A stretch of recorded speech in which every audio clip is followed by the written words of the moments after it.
Kita kalau mau bicara kesehatan memang tantangan di Papua, karena saya lama tugas di Timika ya, salah satu perusahaan besar, itu tantangannya memang alam, manusianya, tata kelola. Tapi karena mungkin saya perempuan asli Papua, saya menganggap bahwa alam nggak jadi masalah buat saya sebagai seorang dokter.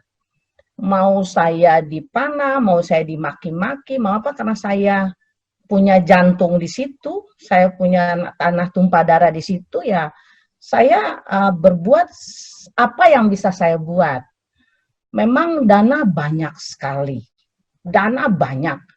Jadi sebenarnya kita tidak bisa menuduh pusat, daerah tidak kelola baik-baik, tapi memang dengan adanya dana itu ada fungsi kontrol ya. Fungsi kontrol yang baik-baik, karena zaman dulu saya masih kecil, saya ingat bahwa selalu ada kerinduan bahwa kapan kami punya bupatinya orang Papua, Irian ya zaman itu. Gubernurnya orang Irian, kami ingin sekali. Nah, pusat sudah menghadirkan itu. Lalu pusat tambah lagi dengan otsus yang jawaban politik itu. Terus siapa yang mau disalahkan? Pusat atau daerah? Sebenarnya nggak ada yang salah. Cuma uang ini memang iblis ya. Uang ini iblis, lalu kembali kepada masing-masing yang terbeban. Kalau dia terbeban betul-betul, hati otaknya buat apa yang dia lakukan, jalan. Jalan. Nah, ada istilah di mana kalau mau menjadi seorang politisi, jangan datang dari kemiskinan. Harus datang dengan sudah punya sehingga menjadi politisi. Tapi kalau kami kesehatan, apa yang bisa kami lakukan sehingga manusia itu bisa dimanusiakan, sama dengan guru ya. Sehingga kalau saya melihat karena akses, itu kita mau dari satu rumah ke satu rumah untuk edukasi memang jauh. Dan kita bunyinya, sehingga itu infrastruktur harus ada, semua itu harus diklopkan.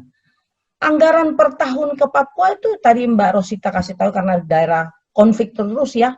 Saya sedih loh kalau tanah saya dibilang itu daerah konflik, sedih saya. Karena saya juga mau aman seperti di Jawa. Masa tiap hari ada tembakan? Jadi kadang-kadang itu datang bahwa, aduh saya ini sebenarnya kami ini kenapa ya? Nah itu daerah 3T itu kalau bisa Tuhan cabut 3T itu lagi ya. Kami sama-sama, kami ya kalau Papua tidak ada di Indonesia itu kan bukan Indonesia. Sehingga konflik itu kalau bisa berakhirlah.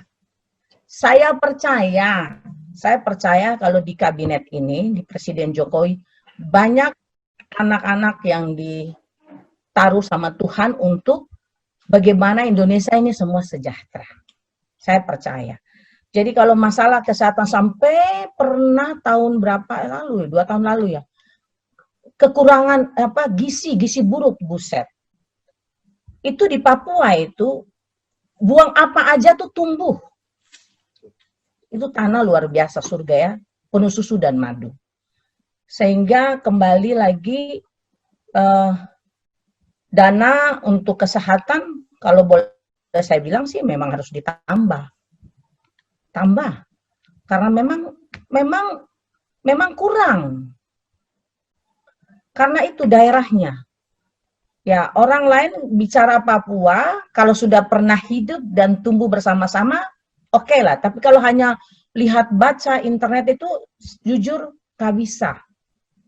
Saya itu dulu di perusahaan besar, saya harus turun ke Banti, ke Arwanop, sampai saya harus ke Singa, saya naik itu berat. Tapi karena saya punya tanah air, saya tanah tumpah darah saya, mau berat mau apa, saya harus bagaimana caranya mengedukasi bagaimana hidup yang layak, mulai dari sisi perempuan. Jadi saya dalam hal ini saya tidak bicara mau jilid 2 kah, jilid 3, jilid 4, karena saya produk bukan produk Otsus. Ya, tetapi saya bagian dari negara ini. Nah, menarik dari Mbak Rosita, dialog itu penting. Anak-anak mau bicara dengan orang tua itu langsung itu kebanggaan. Dialog bukan berarti nanti membunuh, terus barang-barang hancur, enggak. Tetapi kalau orang yang pas berdialog, pasti pas. Terus kalau masalah kesehatan itu, ya mungkin tenaga bidan, sekarang semua sudah ada, tapi kok penyakit tambah, ini ada apa? Nah itu mungkin nanti yang harus itu.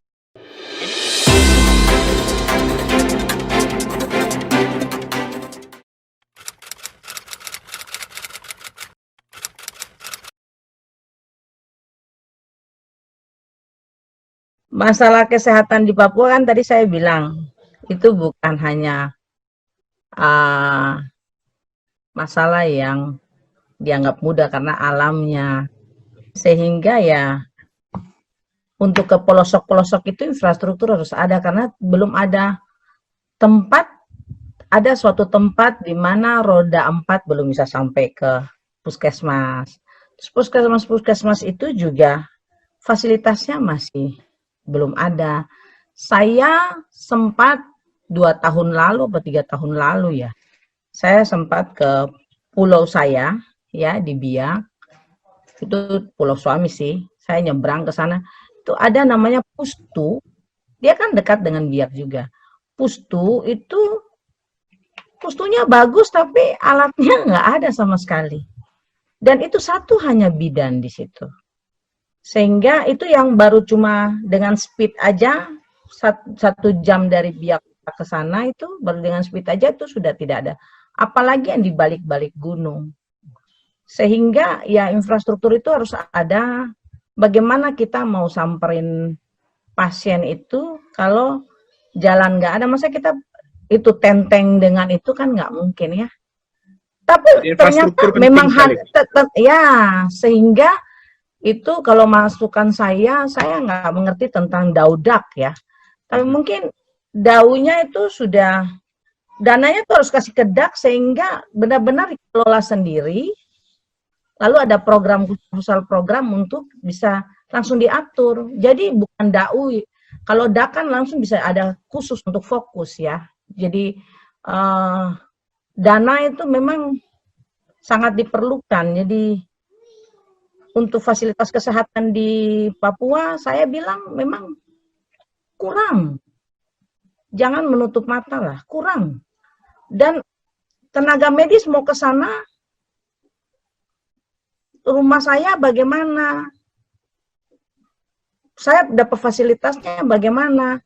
Ya dia memang, kebanyakan kami profesional dididik untuk bagaimana caranya memanusiakan manusia ini.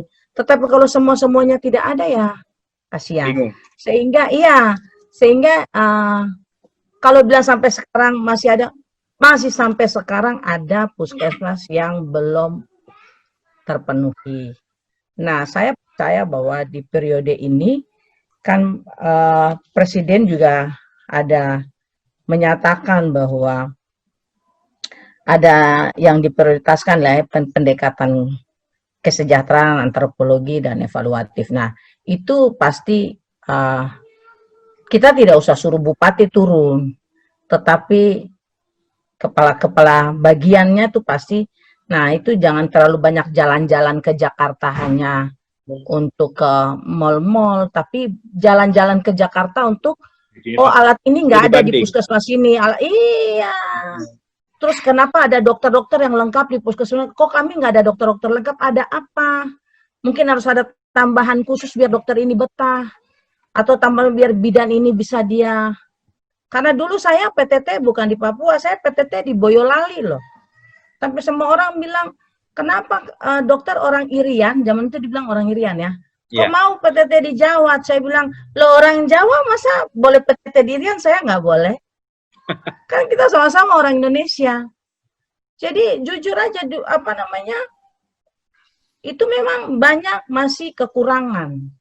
Kalau jadi mungkin daerah Biak, ada alokasi khusus dana, kalau ada revisi otsus perlu. Kalau saya bilang khusus. Kalau ada revisi otsus, apakah dana tambah saja untuk manusia sehat kok. Khusus kesehatan. Iya, khusus kesehatan. Alam, udara, laut, manusianya semua juga perlu, dan itu suburnya luar biasa, udara, laut, tanah.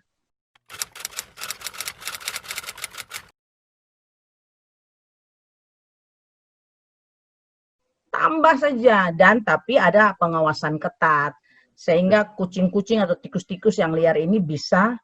Jadi KPK jangan hanya ada di Kuningan. Kalau saran saya, KPK Mesti harus terjun ada di ke Papua, Iya. mengawasi Saya dana melihat- otsus. Saya melihat dana otsus itu banyak di Papua, tapi yang banyak ditangkap di Jawa. Atau saya salah, minta maaf. Tapi itu penglihatan saya.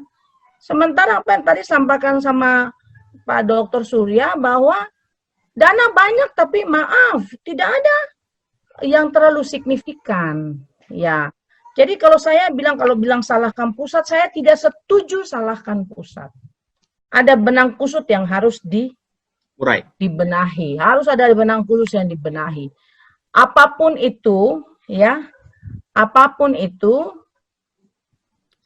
Papua ini bagian dari Republik. Jadi mau ada otsus kan, tidak ada otsus kan, harus ada dana, dan Papua itu harus sama dengan Jawa. Siap. Itu Sepakat. kalau dari saya. Jadi saya mengharapkan tenaga medis, jalan-jalan terus baik, terus inventaritas kebutuhan orang-orang jadi kesehatan dan bla-bla itu diinventarisir dengan secara baik, sehingga itu pasti fokus lah. Fokus lah ya. Jadi sekali lagi saya tidak terlalu bergeming dengan otsus jilid, tetapi bagaimana saya punya manusia itu bisa layak hidup dan layak bertambah. Sudah sedikit 4 juta orang, tetapi karena dengan penyakit yang bukan karena Tuhan panggil, tapi karena lambat penanganan, mati. Sekali lagi bukan karena itu, malaria itu dari zaman ke zaman itu problem berat. Tambah lagi masuk COVID, selesailah sudah saya orang-orang. Jadi saya sekali lagi saya sarankan, saya minta orang-orang hebat yang ada nonton dan yang ada dengar, konflik berkepanjangan di Papua itu tolong bagaimana diselesaikan lewat keluhan-keluhan masyarakat langsung. Jangan asal Bapak senang yang menjawab itu.